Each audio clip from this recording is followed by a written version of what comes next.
Request করবো সবাইকে আমাকে মনে রাখেন, মানে ভুলে যান না সবাই।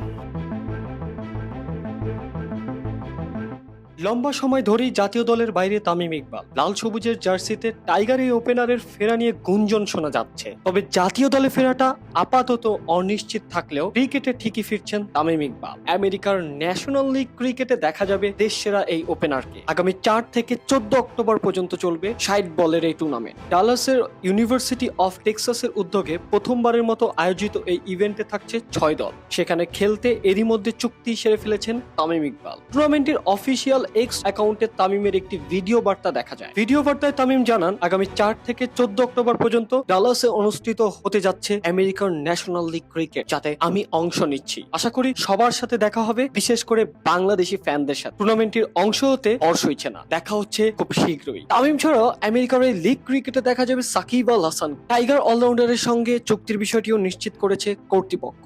বাংলাদেশি 2 ক্রিকেটার ছাড়াও Mohammad Kaif, Sunil Narine, Brian Bravo, Mohammad Amir, Angelo Mathews, Imran Tahir, Jason Roy, Shahid আফ্রিদির মতো তারকারা অংশ নিচ্ছে টুর্নামেন্টে। যদিও কে থাকছে, কোন দলের হয়ে খেলবেন সেটি এখনো জানা যায়নি। এছাড়া মেন্টর হিসেবে ওয়াসিম আকরাম এবং জহির আব্বাস, পাশাপাশি কোচ হিসেবে থাকছেন sir Vivian Richards, Mickey Arthur এবং সন জোসিয়ারের মতো কিংবদন্তিরা।